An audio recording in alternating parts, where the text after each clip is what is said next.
Salude, sin levantarse, salude a los que están a su alrededor. Dele un abrazo, dele un apretón de manos. Somos miembros de la misma familia, somos ciudadanos del mismo reino y es tiempo que nos conozcamos, hermanos, que nos conozcamos. Bueno, esta mañana, hermanos, introdujimos el tema del reino de Dios. Descubrimos que todos, por medio del nuevo nacimiento, nos transformamos en ciudadanos de este reino.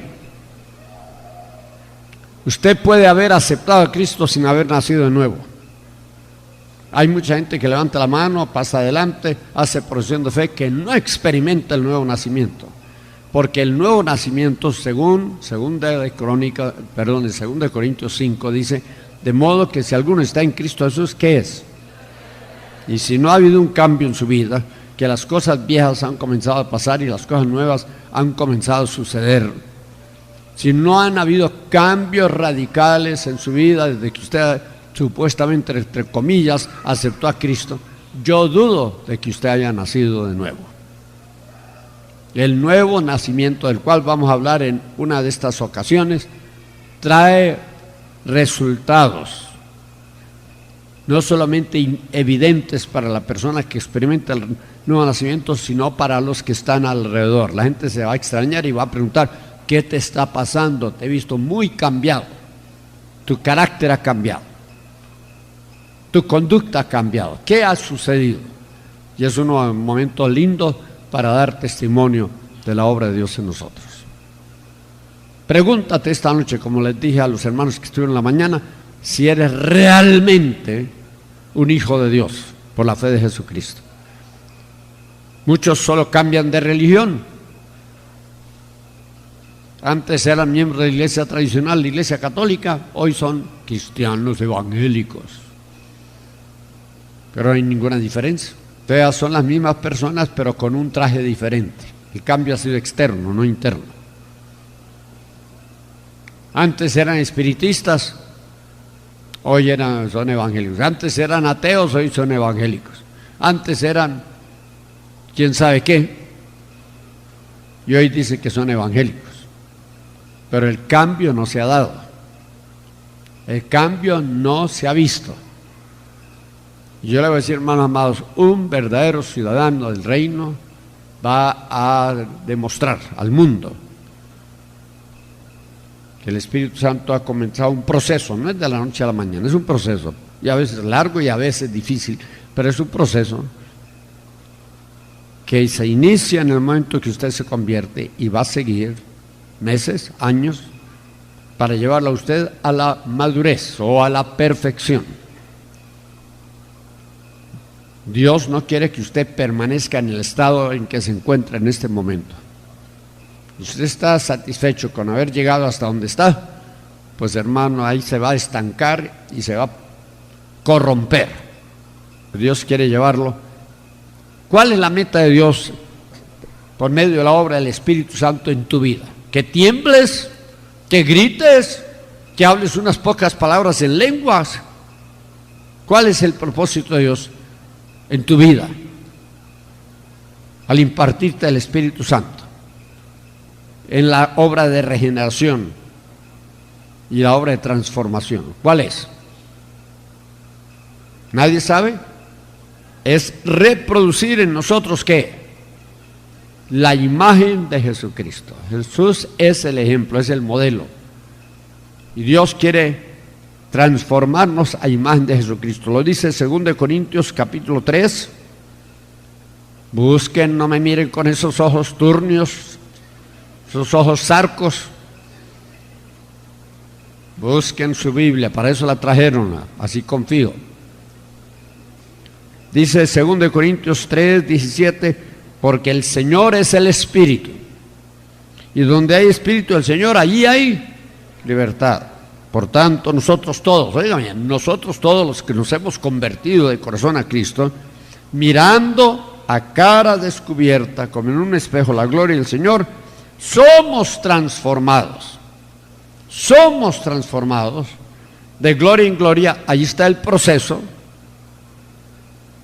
a la misma o en la misma semejanza. ¿La semejanza de quién? En la nueva creación el hombre fue creado a imagen y semejanza de quién? De Dios.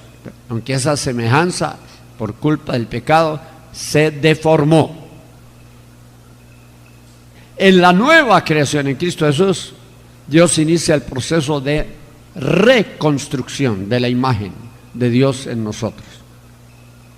Y somos transformados a medida que nosotros le vamos dando lugar al Espíritu Santo. Somos transformados de experiencia gloriosa en experiencia gloriosa, a semejanza de ¿quién? ¿Quién fue el hombre ideal? Jesucristo. Dios quiere reproducir la vida de Cristo en nosotros. ¿Qué dije? Dios quiere transformar la vida de Jesucristo, ¿dónde? En nosotros, en cada uno de nosotros. Para eso nos da su Espíritu Santo.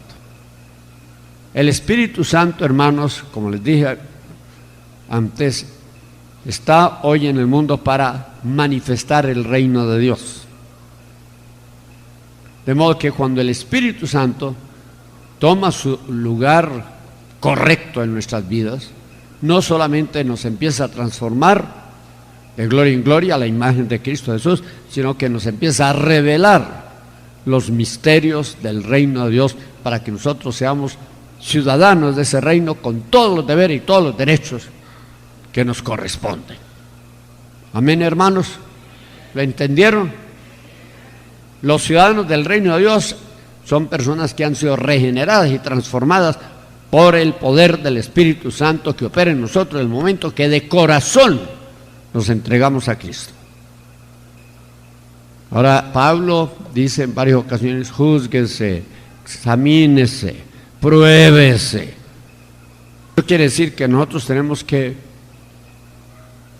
hacer una ligera investigación para ver si realmente nos hemos convertido a Cristo, o si solamente fue un acto religioso de desafiliarnos de una iglesia o de una religión para pasar a formar parte de otra, que en ese caso es la iglesia cristiana evangélica de hoy. Eso de nada le sirve. ¿Quieren ustedes saber la verdad? El infierno está lleno de evangélicos. ¿Qué dije? ¿Que el infierno está lleno de qué? Ah, claro, de católicos, de budistas, de hindúes, de maometanos, de ateos, pero también de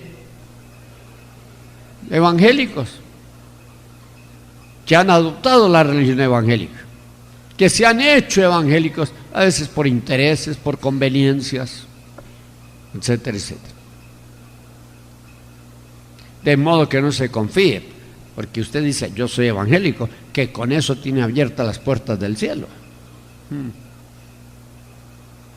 La Biblia dice: no todo el que dice Señor, Señor, entrará ¿dónde? El reino de los cielos, sino ¿quién? Usted es cristiano evangélico, de nada le va a servir a menos de que usted haga la voluntad de Dios. La voluntad de Dios, la obediencia, la sujeción a la voluntad de Dios es lo que va a asegurar nuestra participación en el cielo, en el reino de los cielos. Muchos, óigalo bien, no pocos, muchos me dirán en aquel día: pero Señor, si yo asistí a la iglesia del Señor allá en Coatepec, Veracruz, México, y a otras que están representadas aquí, no solo de Coatepec y de Jalapa, sino desde el istmo de Tehuantepec, Juchitán. Yo asistía, yo colaboraba. El Señor dirá: no te conozco, apartaos de mí, obradores de iniquidad. Usted puede hablar lenguas, usted puede profetizar, usted puede echar fuera demonios, usted puede hacer milagros aparentes y todavía condenarse, si no está viviendo conforme a ¿qué? A la voluntad de Dios. Los verdaderos ciudadanos del reino de Dios viven conforme a la voluntad de Dios. ¿Y usted cómo está viviendo hoy? Dígamelo. ¿Cómo está viviendo hoy? ¿Será la voluntad de Dios la norma de su vida en todo? ¿Aún en lo que come? ¿Aún en lo que viste? ¿Aún en los detalles más mínimos de su vida? ¿Será? Pregúnteselo.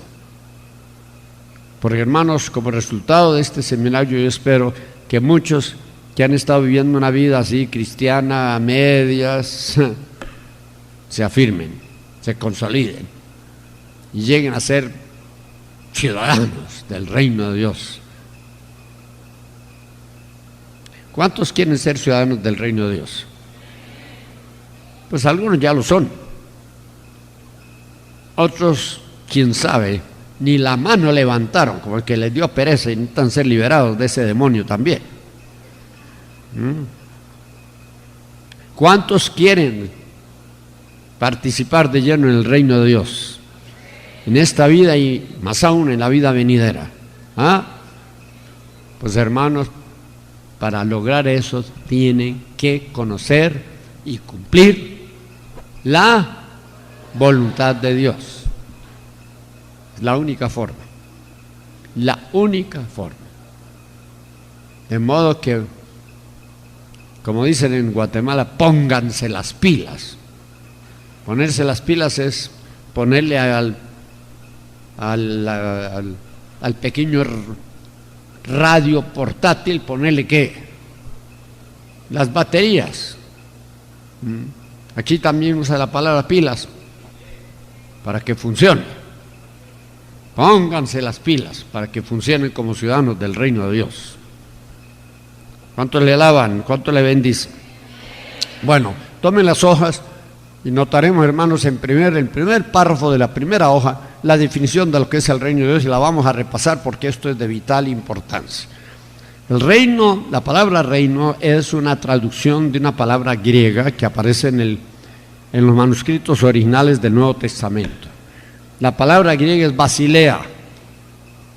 Basilea significa gobierno, dominio, señorío, autoridad y palabras semejantes a esas. Un gran reformador, Juan Calvino, descubrió algunos principios del reino de Dios y él quiso establecer en su país, que era Suiza, quiso establecer el reino de Dios. Para lograrlo, él fundó una ciudad que hoy se llama Basilea, en el corazón de Suiza. Basilea. Pero falló en su intento. Porque, hermanos, el reino de Dios no se puede establecer por medios naturales, tiene que ser por medios sobrenaturales. Solo en el poder del Espíritu Santo podemos hacer tal cosa. Y tenemos, claro, que comenzar a establecer el reino de Dios en nuestra propia vida y de ahí extendernos hacia nuestra familia, nuestra iglesia, nuestra comunidad, etcétera, etcétera. Pero Juan Calvino pensó que por medios políticos, por medios económicos, podía él establecer el reino de Dios en la tierra. Y falló. Y no es el único que lo ha hecho. Allá al norte de Chicago, en los Estados Unidos, hay una ciudad hoy llamada Sion, fundada por John Alexander Dowie, un famoso predicador de hace como 100 años. Ese hombre tenía muchos dones espirituales, ministraba sanidad, tuvo grandes campañas estilo Benny Hinn y otros. Y él, yo creo que bajo la influencia de un demonio religioso, decidió fundar la ciudad de Sion cerca de la ciudad de Chicago, en los Estados Unidos. Él después cayó en la inmoralidad, la vida comunitaria se desintegró, la ciudad todavía existe, pero miren, hermanos, es una ciudad como cualquier otra, no tiene ningún mérito espiritual. Solo queda el recuerdo de lo que la Sion intentó ser, una ciudad donde se rigiera por los principios del reino de Dios. Todo el que intente establecer el reino de Dios por medios humanos va a fracasar. El reino de Dios es un reino espiritual en la actualidad y solo se puede establecer por medios espirituales. No, en la segunda hora vamos a estudiar la naturaleza del reino. El reino de Dios es un reino espiritual. Cristo lo dijo delante de Pilato, dijo: mi reino no es de este mundo, no es un reino material como decir el Reino Unido, la Gran Bretaña, que es la unión de 3, 4 países como Inglaterra, Escocia, Gales, Irlanda del Norte, se unieron, formaron lo que llama el Reino Unido, que está bajo la tutela de la reina Elizabeth y de la familia Windsor, la familia monárquica de Inglaterra. Por unos 2 siglos extendió su influencia por todo el mundo, tuvo un gran imperio que ahora no ha quedado reducido a la nada, porque Inglaterra dominó los mares, fue la superpotencia mundial en aquel tiempo. Países como Canadá, como India, como Sudáfrica, como Australia forman parte de ese imperio. Pero eso se fue desintegrando y hoy quedó Inglaterra reducida a las pequeñas islas británicas, costas de Europa.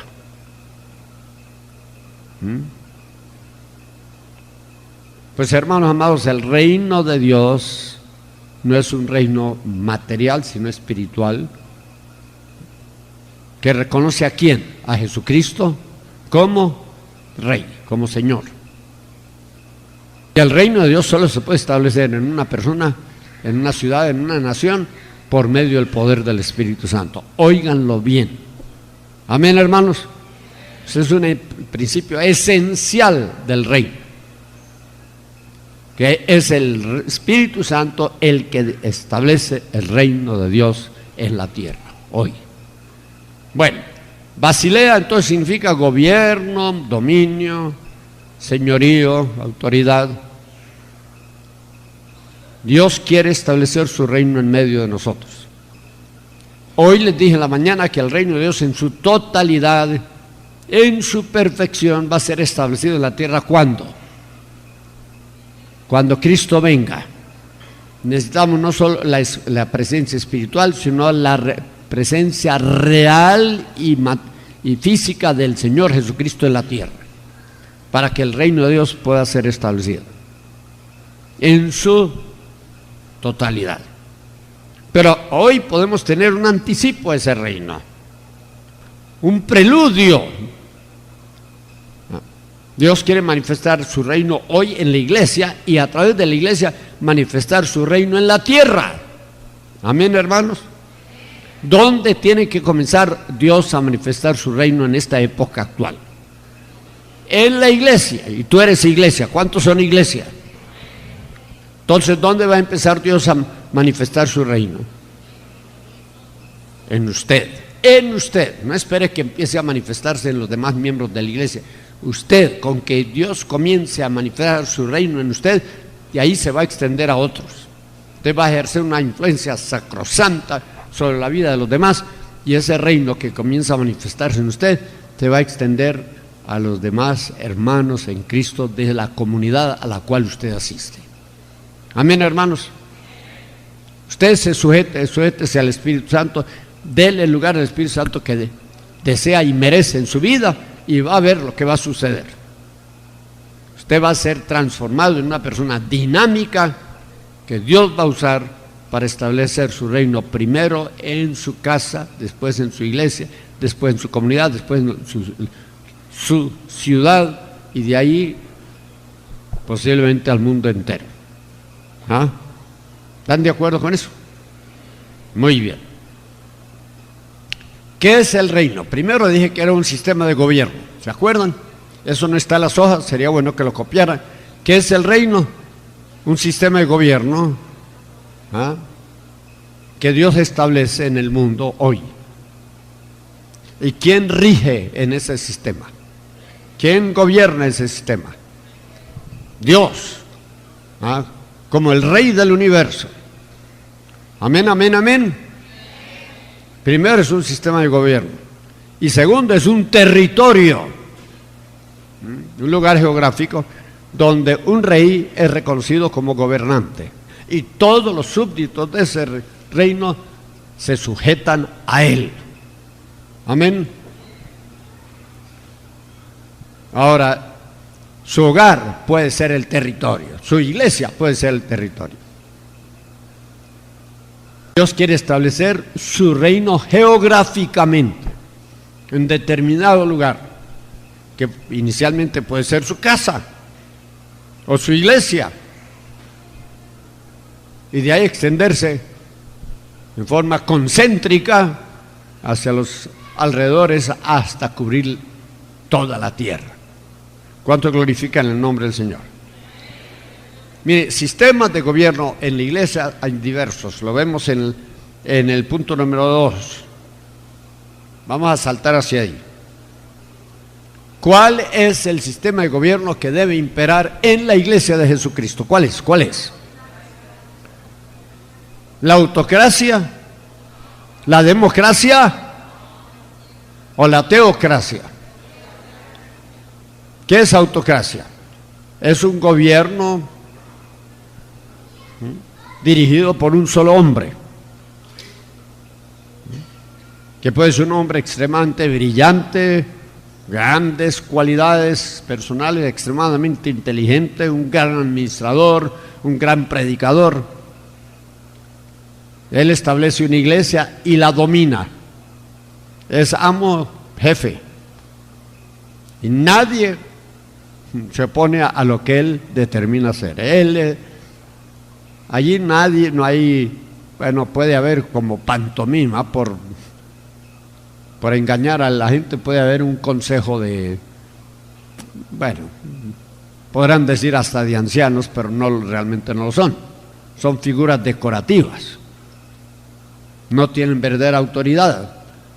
Si el pastor se reúne con ellos es para informarles de lo que se va a hacer, no a pedir consejo, no a pedir opinión, sino solamente informar esto y esto y esto se va a hacer porque yo lo decidí y punto. Y al que no le guste que se largue.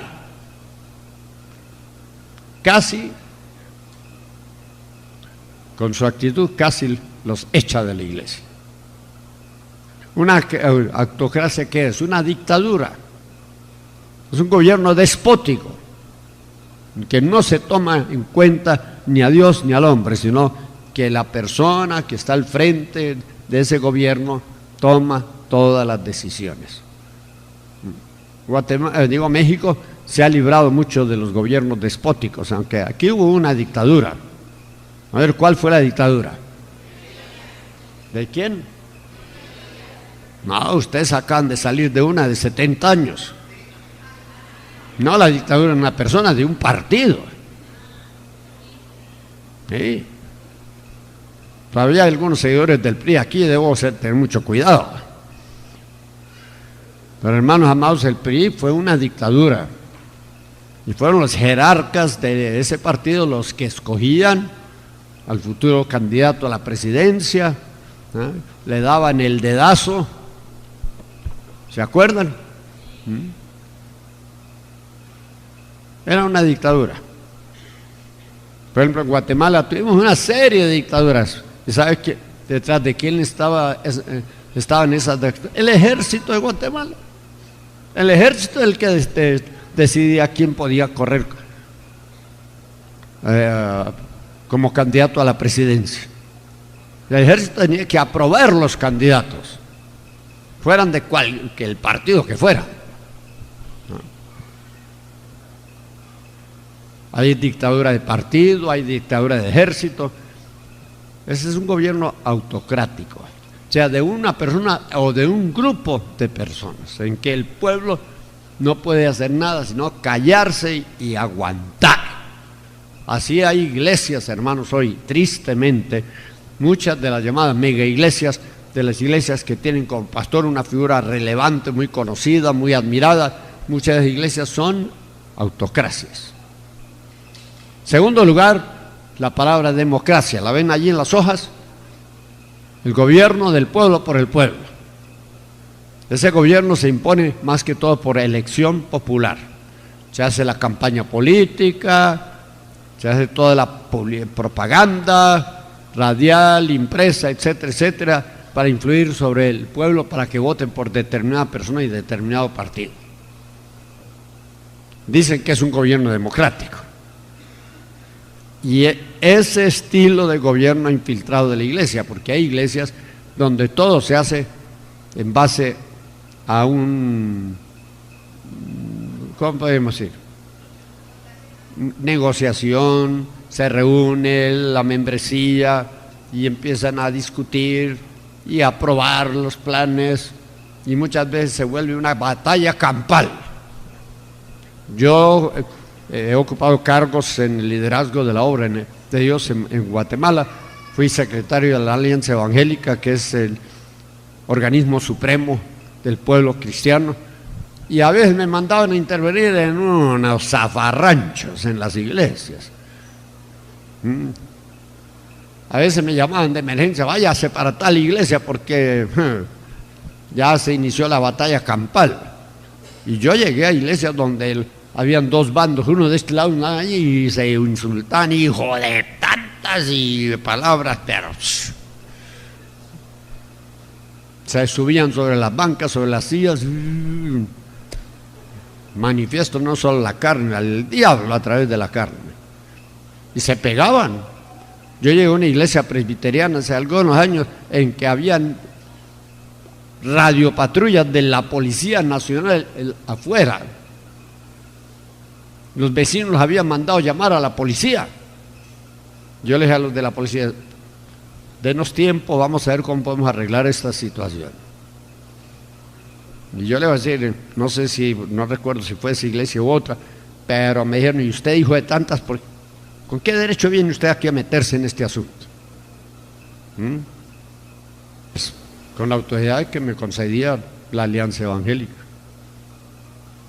Eso es horrible, horrible. Miren, hermanos, estar metido en una iglesia donde eso ocurre es pura aflicción de carne. ¿Lo escucharon bien? ¿Será la democracia el sistema de gobierno que Dios ha establecido para su iglesia? No. ¿Cuál es el verdadero sistema de gobierno que Dios quiere establecer? Es la teocracia. La palabra teos es una combinación. Autos es una combinación de la palabra auto, que significa por sí solo, y kratos, gobierno. O sea, autocracia significa un gobierno por un solo hombre, por un solo grupo de hombres. Segundo, democracia es una palabra compuesta de dos palabras griegas: demos, pueblo; kratos, gobierno. El gobierno del pueblo, por el pueblo y para el pueblo. Amén. Teocracia es una palabra compuesta de dos palabras: teos, Dios; kratos, gobierno. ¿Qué es una teocracia? Es el gobierno ¿de quién? De Dios en la iglesia. ¿Por medio de qué? Del poder del Espíritu Santo. Amén. ¿Quién debe estar en control de la iglesia? ¿El reverendo fulano y tal? ¿El apóstol? ¿El doctor en teología? No. El que debe estar en control en una iglesia es el Espíritu Santo, obrando individual y colectivamente en sus miembros. Y una iglesia bajo el régimen del Espíritu debe ser una iglesia donde se trabaja, casi por decirlo así, por consenso, por unanimidad. Se reúnen, hablan el asunto, si no pueden llegar a un acuerdo, dejémoslo a un lado, vamos a orar, vamos a ayudar, busquemos la guianza de Dios, que Él nos confirme. No vamos a tomar la decisión esta noche porque vemos que no hay una unidad de criterios. Tengamos paciencia. Esa es la clase de gobierno que Dios quiere establecer en la tierra. Un gobierno por medio del ministerio quíntuple. Dios ha puesto en la iglesia 5 ministerios: apóstol, profeta, evangelista, pastor y doctor. ¿Para qué? Para dirigir los destinos de la iglesia. Cada uno con su don particular. El apóstol con su autoridad, el profeta con su espíritu de revelación, el evangelista con su ministerio dinámico, aprobado con señales sobrenaturales del poder de Dios, el pastor con su compasión, su misericordia por las almas, el maestro por medio de su profundo conocimiento de la Escritura, cada uno de los ministerios aportando algo para que la iglesia se rija según los preceptos ¿de qué? Del reino de Dios. ¿Están de acuerdo con eso? Su iglesia es o debe ser una iglesia regida por los principios ¿de qué? Del reino de Dios, no según las reglas de un partido político, ni siquiera según las reglas de una entidad religiosa. Su iglesia debe ser una iglesia que esté bajo el control absoluto del Espíritu Santo. Eso no se logra fácilmente, porque nuestra carnita, aún nuestra carne religiosa, interfiere. Y todos nosotros queremos ser personas muy influyentes, y cuando no nos atienden, cuando no nos hacen caso, cuando no nos toman en cuenta, cuando no nos molestamos y generalmente empezamos a hacer planes de dividir la iglesia, ir a fundar otra iglesia que nosotros podemos manejar a nuestro antojo, como a nosotros nos parece mejor. Amén, amén, amén. Aquí hay en Jalapa y en todos los alrededores iglesias que fueron fundadas así. De aquí salió un grupito, se va por allá, empezó otra iglesia. ¿Por qué? Porque se sentían allá muchas veces cohibidos, a veces justamente, a veces injustamente. Miren, hermanos, oremos para que Dios establezca su reino en medio de su iglesia. Amén. Que la iglesia se rija por medio de los preceptos que Dios ha establecido en su reino. Quiero hacerles una pregunta mientras encuentran el acetato y lo ponen. ¿Será el reino de Dios, será igual a la iglesia de Jesucristo? ¿Serán esas dos cosas, serán idénticas? A ver, le pregunto. En la mayoría de las mentes de los cristianos de hoy en día existe confusión. Creen que el reino de Dios y la iglesia de Jesucristo son una y la misma cosa. ¿Será cierto? ¿Cuántos creen que la iglesia es el reino o que el reino es la iglesia? Un hermano que es honesto, que está dispuesto a reconocer que él hasta ahora ha creído que el reino de Dios es igual a la iglesia de Jesucristo. Vamos a mirar este acetato, ¿ya lo encontró, mamita? El reino de Dios y la iglesia. Quiero que miren la gráfica a la izquierda. Hay dos círculos. Uno grande que se llama ¿qué? El reino de Dios. Otro pequeño que se llama iglesia. Es que, hermanos, no todo lo que brilla es oro. Hay muchas iglesias y denominaciones hoy que pretenden ser la iglesia de Jesucristo, que no lo son en verdad. Ustedes saben, y no puedo extender mucho en esto, que en la humanidad hay grandes religiones mayoritarias. Hay una religión llamada la religión islámica, que es la número uno en el número de adeptos. Está otra que se llama iglesia budista, iglesia hindú, iglesia shintoísta. Pero entre todas las iglesias, una de las mayores iglesias, o religiones, mejor llamémoslo así, en vez de iglesia llamémoslo religión, es el cristianismo o la cristiandad. Son las personas, están formadas por las personas que dicen que son cristianos porque han adoptado la religión cristiana.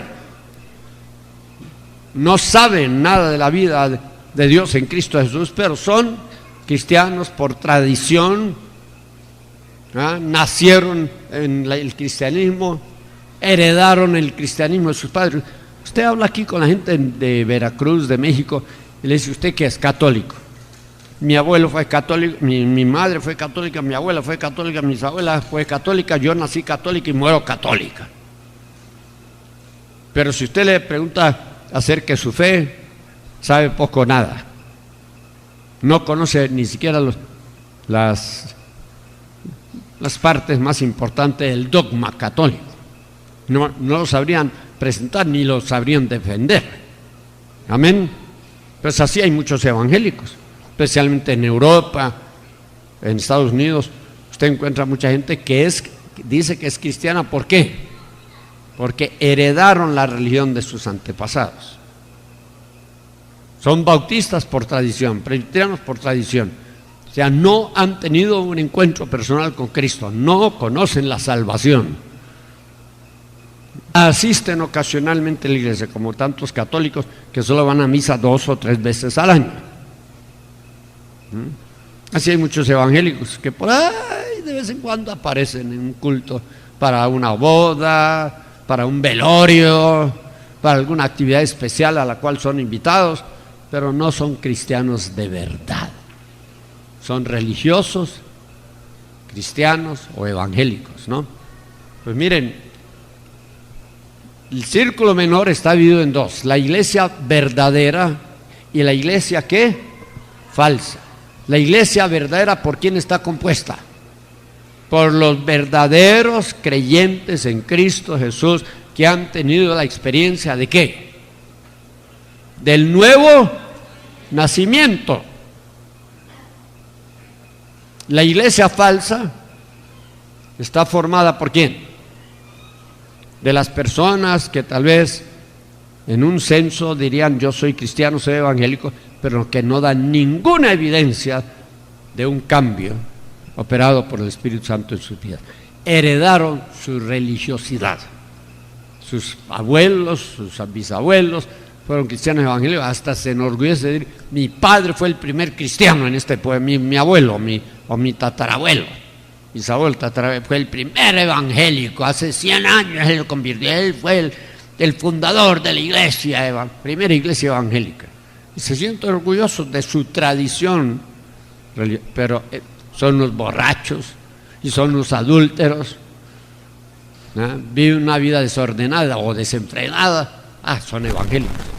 ¿Serán parte de la iglesia verdadera o de la falsa? Allí dice abajo: cristiandad. A, trigo, y B, cizaña. Hoy hablamos de eso brevemente. En muchas iglesias evangélicas, especialmente en las grandes ciudades, iglesias más de doctrina tradicional o de doctrina conservadora, hay más cizaña que trigo. En muchas de esas iglesias nunca se hace un llamamiento al altar, nunca se invita a la gente a aceptar a Cristo. Y la gente asiste, pero nunca ha tenido una experiencia real de conversión. No a una religión, sino a una persona que se llama Jesucristo, el Hijo de Dios. Amén. Bueno, ahora ustedes notarán, hermanos, que los círculos son diferentes. El círculo mayor es el reino, el círculo menor es la iglesia. ¿Está todo el círculo menor dentro del círculo mayor? No. ¿Por qué? Solo una parte de la iglesia de Jesucristo, además, mejor dicho, solo una parte de la iglesia de Jesucristo, la iglesia verdadera, forma parte ¿de qué? Del círculo mayor, del reino de Dios. ¿Usted dónde está? Está en la parte superior del círculo pequeño, en la letra A, o está en la parte inferior del círculo pequeño, en la letra B. ¿Cuántos están en la parte marcada con una A? Levanten a ver. Algunos ni siquiera entienden lo que les estoy diciendo todavía. ¿Usted está en la iglesia verdadera o en la iglesia falsa? No quiero decir con eso que la iglesia a la cual usted asiste localmente sea una iglesia falsa, no. La iglesia, el 95, 98% de la iglesia, de la gente que asiste a esa iglesia, pueden ser genuinos cristianos evangélicos, cristianos, pero si usted no ha tenido la experiencia del nuevo nacimiento, ¿usted qué es? ¿Trigo o cizaña? Y puede asistir y ser el más fiel colaborador, el más fiel diezmador y todavía ser cizaña, porque usted lo hace por una tradición religiosa, no por devoción a Dios. Amén. Ahora, si usted está en el inciso A, si lo queremos decir así, usted forma parte de dos cosas. A ver, ¿quién me puede decir? Forma parte del reino y forma parte de la iglesia a la misma vez. Como parte de la iglesia, usted es miembro del cuerpo de Cristo. Y como parte del reino, usted es ciudadano del reino de Dios o del reino de los cielos, que es la misma cosa. Usted tiene un doble privilegio: ser miembro de la iglesia del Señor Jesucristo y además de eso, ser ¿qué? Ciudadano del reino de Dios. Y no vaya a confundir las dos. Que hermano, usted puede ser miembro del cuerpo de Cristo o de la iglesia sin realmente disfrutar de los beneficios del reino de Dios, ya sea por ignorancia o ya sea por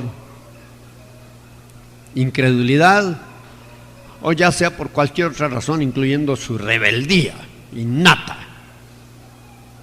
Usted puede ser miembro de la iglesia de Jesucristo y no participar del reino de Dios hoy en la tierra. Es triste tener que reconocer que eso es cierto en muchos casos. Mire, uno de los beneficios del reino de Dios, y eso lo vamos a estudiar más, es la salud, la sanidad divina.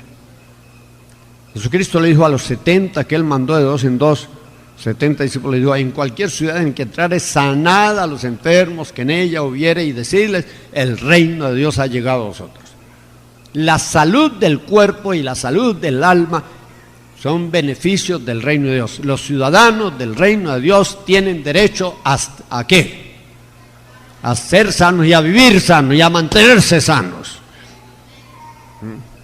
No solamente a sanar cuando se enfermen, sino a vivir una vida de salud de modo que nunca se enferman. ¿Será posible que se llegue a eso en esta vida? ¿Habrá alguna muestra? A ver, ¿cuántos nunca se enferman de los que están aquí? Nunca les da una gripe, ni les da un dolor de cabeza. ¿Ah? Nunca. Ni un dolor de muelas. Nada. Ni una agriera.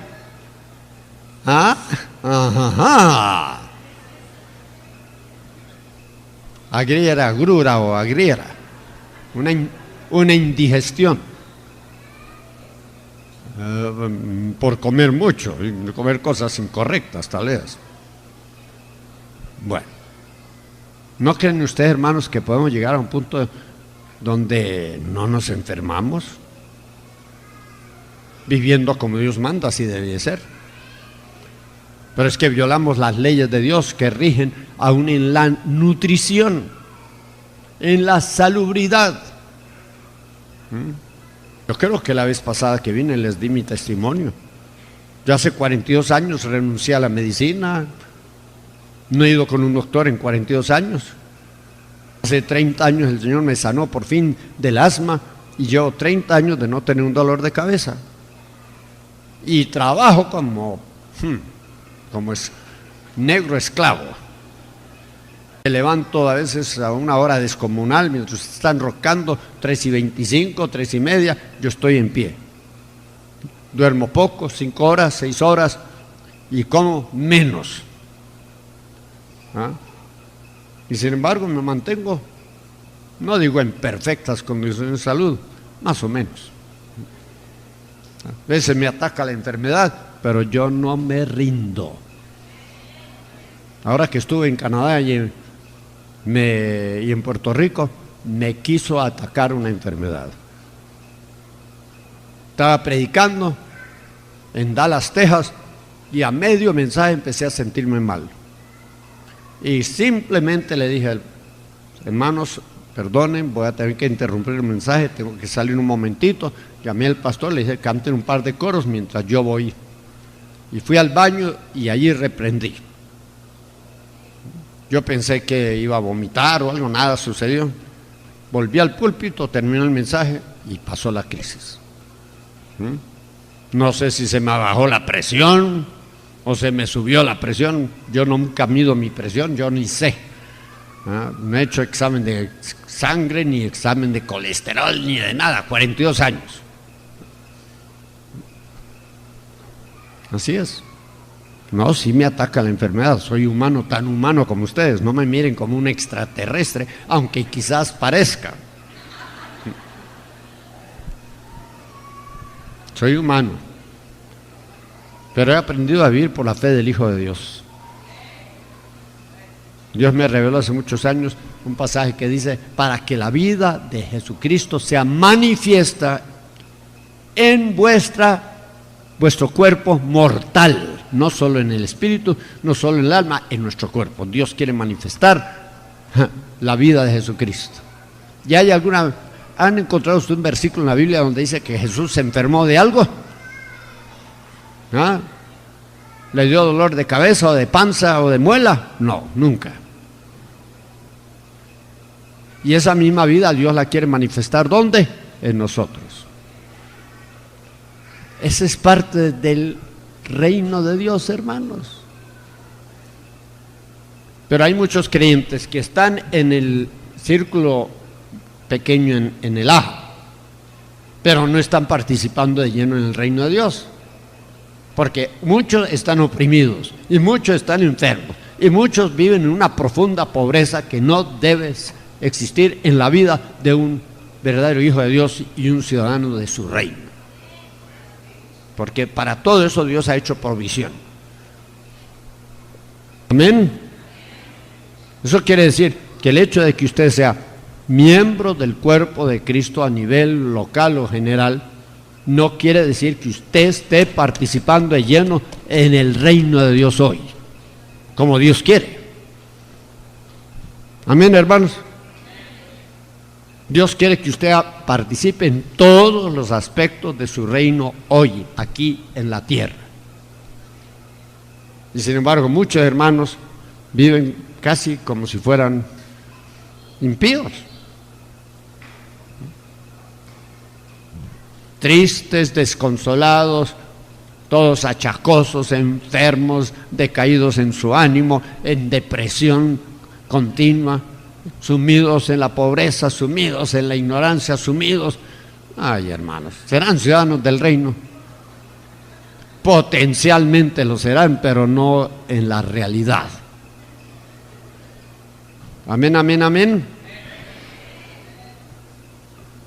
Dios quiere que participemos en su iglesia y que también participemos ¿en qué?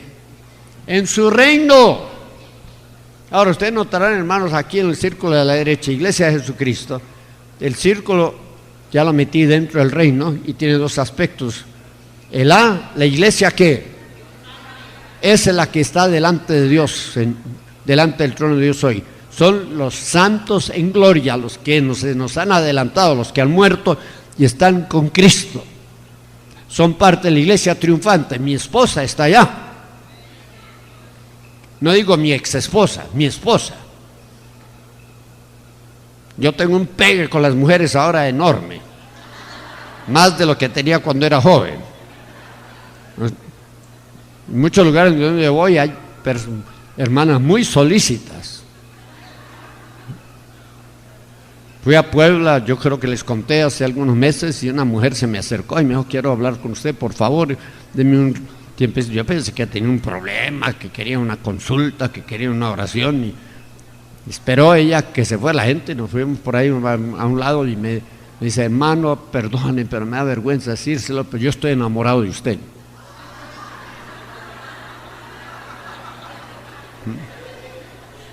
Yo quiero estar a su lado. Yo quiero viajar con usted, yo quiero cuidarlo, quiero mimarlo. Le dije: hermana, yo le agradezco sus muy sanas intenciones. No juzgo, no dudo de su sinceridad. Pero ¿Qué significa esto? Estoy casado. Ay, yo pensé que usted era viudo. Estoy casado, solo que mi esposa se me adelantó. Todavía estoy casado con ella. Y yo no le quiero complicar las cosas a Dios. Porque si yo me caso y vuelvo a enviudar y me caso y me vuelvo a enviudar, cuando llegue allá arriba, ¿cuántas voy a tener? Un harem. ¿Y cuál será la ilegítima? Pues mejor, así como estoy mejor. Mejor solo que mal acompañado. Amén. La iglesia triunfante está formada por ¿quiénes? Ahí está Pablo, está Pedro, y Chucho, y Jacinto, y José. Todos los creyentes de Cristo de todas las épocas. La iglesia militante, la palabra militante tiene que ver con ejército, con la milicia. Es la iglesia que está en la tierra luchando contra las huestes del mal. Debe estar. Toda iglesia debe estar envuelta ¿en qué? En la guerra espiritual, luchando contra Satán y su reino. Esa es la iglesia militante. ¿Usted dónde está? ¿Usted es parte de la iglesia triunfante o de la iglesia militante? Militante. Pero eso depende también de que usted esté envuelto en la guerra espiritual. Si usted tiene una actitud de pasividad, ay, no me hable de demonios, yo no me quiero meter con ellos, es que el diablo me deje tranquilo a mí, yo también lo dejo tranquilo a él. Vamos a hacer tregua, vamos a hacer un cese de hostilidades, y que el diablo por un lado y yo por otro lado, y que no se meta conmigo y yo tampoco me meto con él. ¿Será esa la iglesia militante? Y esa es la actitud de muchos de ustedes. Ay, hablar de demonios. Mire, hermano, o es vencedor o va a terminar siendo ¿qué? Vencido. Y muchos de ustedes ya están vencidos. Y hasta de antemano porque no quieren luchar. La iglesia militante. Para ser un día parte de la iglesia triunfante, usted tiene que ser parte ahora ¿de qué? La iglesia militante. Usted tiene que luchar para vencer. Los vencedores están en la presencia de Dios, iglesia triunfante. Pero usted y yo todavía estamos aquí en la tierra, enfrentados a las huestes del mal, y si no luchamos, vamos a ser vencidos. Y eso puede que nos descalifique para formar parte ¿de qué? De la iglesia triunfante. Ahora quiero decirles, ¿será igual reino e iglesia? ¿Será igual? Dígame, ¿será igual reino e iglesia? No. El reino de Dios está formado, oigan, por las huestes angelicales. ¿Lo escucharon bien?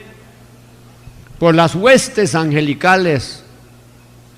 Pero los ángeles, los querubines, los demás seres angelicales, ¿formarán parte de la iglesia de Jesucristo?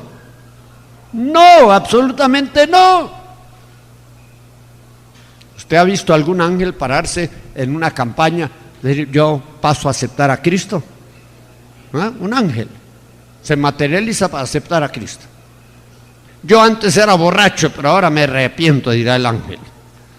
Antes era adúltero, pero ahora me arrepiento, dirá el ángel. ¿Cuántos ángeles se han convertido en su iglesia? No es que la salvación no es para quienes, no es para los ángeles. Cristo no murió por los ángeles, sino por los seres humanos que se habían extraviado del camino de Dios. Por cuanto los hijos participaron de carne y sangre, Él, Jesucristo, como Hijo de Dios, tuvo que participar lo mismo. ¿Para qué? Para enfrentar y vencer al enemigo. Nosotros tenemos un privilegio mayor que el privilegio de los ángeles, porque podemos formar parte de la iglesia del Señor Jesucristo y a la misma vez formar parte ¿de qué? Del reino de Dios. Amén, hermanos. Los ángeles forman parte del reino de Dios, el reino eterno, el reino espiritual.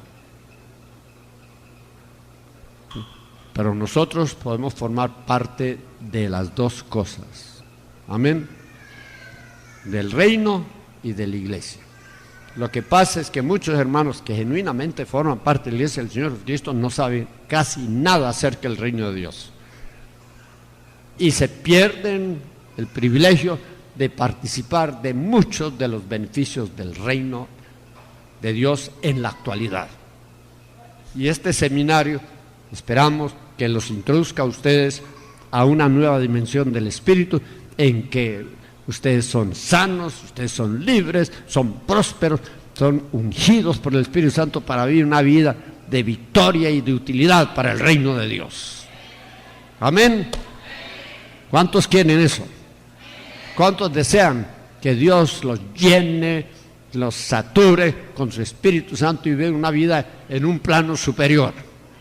Hoy hay muchos cristianos que se arrastran por el lodo ahí sobreviviendo como Dios les ayude, dando tumbos, se levantan y se caen y se caen y se levantan, cada rato tienen que reconciliarse y tienen que someterse a una administración porque andan mal. Eso no es voluntad de Dios. Dios quiere hacer una obra transformadora para que ustedes sean ciudadanos del reino de Dios, que vivan ahora aquí conforme a los principios del reino de Dios, una vida ejemplar, una vida de victoria sobre el diablo, sobre el mundo, sobre el pecado, sobre la carne. Usted pueda vivir una vida en una dimensión del Espíritu que todavía no ha alcanzado. Amén. Buenos, puestos en pie.